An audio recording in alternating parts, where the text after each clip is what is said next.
Friends ये हमारे पास आधा हॉर्स पावर की टुल्लू पंप की मोटर, इसके अंदर प्रॉब्लम ये हो रही है कि पानी नहीं उठा रही है। तो जब हमने इसको खोल करके चेक किया तो इसके अंदर जो प्रॉब्लम निकली, ये हमने पहले ही खोल रखा है। तो यहाँ पर ये इसका इम्पेलर है, इम्पेलर को हम कूलर से या फिर इस तरह से निकाल सकते हैं। कूलर से भी निकाल सकते हैं, यहाँ से कूलर से भी निकाल सकते हैं इस तरह से। फिलहाल ये जो इम्पेलर है ये यहाँ से कट गया है, इधर से भी ये पूरा कट गया है। तो इस वजह से ये मोटर पानी नहीं उठा रही थी। और कभी कभी क्या होता है कि इसका पंप भी यहाँ से कट जाता है। फिलहाल यहाँ पर ये पंप बिल्कुल ओके है, इसमें कोई प्रॉब्लम इसके अंदर है नहीं। तो फिलहाल हमें ये जो इम्पेलर है इसको रिप्लेस करना पड़ेगा। तो इसकी जगह पर ये हमारे पास एक इम्पेलर जो कि है, ये इम्पेलर 75 mm का है। तो हमें 75 mm का इम्पेलर लगाना पड़ेगा। और ये इम्पेलर बिल्कुल ओरिजिनल है, सुपर नमन कंपनी का है। थोड़ा सा महंगा है, 150 रुपये का इम्पेलर है। वैसे नॉर्मली जो इम्पेलर मिल जाता है सही क्वालिटी का वो 100 रुपये का मिल जाता है, लेकिन ये जो है थोड़ी बेस्ट क्वालिटी का। तो ये इम्पेलर हमें 150 रुपये का मिला है। तो इसको हम रिप्लेस करेंगे। यहाँ पर ये एक चाबी लगी है, इस चाबी को यहीं पर लगा रहने देंगे। उसके बाद इसको हम इस तरह से रखेंगे। और ये जो हमारा इम्पेलर है, यहाँ पर ये पंप बिल्कुल सही है, कहीं भी कोई दिक्कत नहीं है। तो ये इम्पेलर यहाँ पर ये खांचा है, इस खांचे को हम यहाँ पर फंसाएंगे।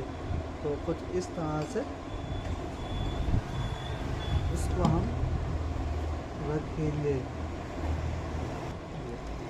इसको हम ठोक देंगे।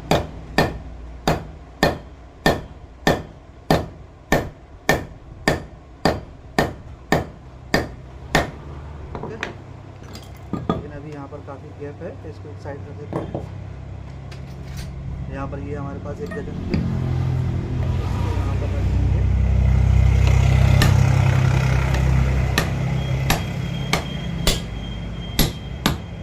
इसको पूरा हम बैठा देंगे। तो ये पूरा बैठ चुका है यहाँ पर। अब ये यहाँ पर ये जाम हो जाएगा तो कोई दिक्कत नहीं है, थोड़ी सी टोट मारेंगे तो ये जो है वो फ्री हो जाएगा। ये नहीं हुआ, ये इसको ऐसे ही रहने देंगे।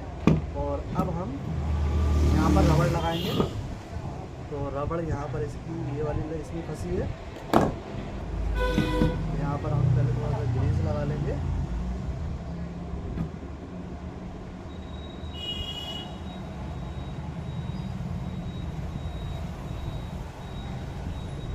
और ये यहाँ पर भी हम ग्रीस लगा लेंगे।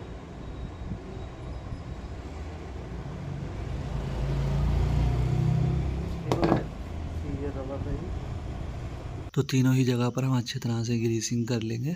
और उसके बाद इस रबड़ को हम यहाँ पर लगाएंगे। इस तरह से आराम से ये रबड़ लग जाएगी। और रबड़ लगने के बाद थोड़ा सा इसको सेट कर देंगे अच्छी तरह से, कहीं भी लूज़ नहीं रहे। उसके बाद जो इसका ऊपर वाला कवर है पंप का, इसको हम यहाँ पर लगाएंगे। हल्का सा इसको ठोक सकते हैं और ऐसे भी आ सकते। तो यहाँ पर हम इसको थोड़ा सा ठोक लेते हैं। और उसके बाद इसके जो तीनों स्क्रू हैं तो इसको हम सेंटर में मिला करके तीनों स्क्रू को लगा देते हैं। और तीनों ही स्क्रू को हम बराबर बराबर टाइट करेंगे। ऐसा नहीं कि एक साइड का टाइट कर देंगे और दूसरी साइड का बाद में टाइट करेंगे। तीनों को हम बराबर बराबर टाइट करेंगे। तो ये तीनों ही स्क्रू हमने लगा दिए और अब हम इसको 8 नंबर की टामी से टाइट कर देते हैं। नॉर्मली टाइट करने के बाद एक बार इसको ठोक ज़रूर लेंगे। तो यहाँ पर हम इसको हथौड़े से ठोक लेते हैं और उसके बाद इसको दोबारा से टाइट कर देंगे, अच्छी तरह से टाइट कर देंगे।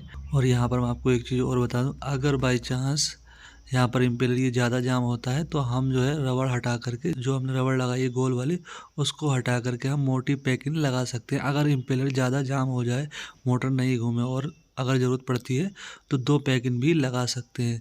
इसके अंदर हमें 2 पैकिंग लगानी पड़ी थी। जो पीली वाली शीट आती है जो ट्रांसफार्मर में लगती है, उसकी हमने 2 शीटें लगाई थी। कस्टमर सामने ही बैठे तो इसलिए पूरी वीडियो हम शूट नहीं कर पाए थे। फिलहाल हमने इसको अच्छी तरह से टाइट कर दिया था। सब कुछ रेडी होने के बाद अब हम इसके अंदर पहले पानी डालेंगे पंप के अंदर, फिर इसको चेक करेंगे। तो यहाँ पर हमने इसको स्टार्ट कर दिया और आप देख सकते हैं कितना बेहतरीन प्रेशर इसके अंदर है। वीडियो पसंद आई तो वीडियो को लाइक, चैनल को सब्सक्राइब जरूर करें ताकि आपको और भी इन्फॉर्मेटिव वीडियो देखने को मिलती रहे। और हमें इंस्टाग्राम पर फॉलो करना बिल्कुल भी ना भूलें। इंस्टाग्राम का लिंक आपको किसी भी वीडियो के डिस्क्रिप्शन में मिल जाएगा।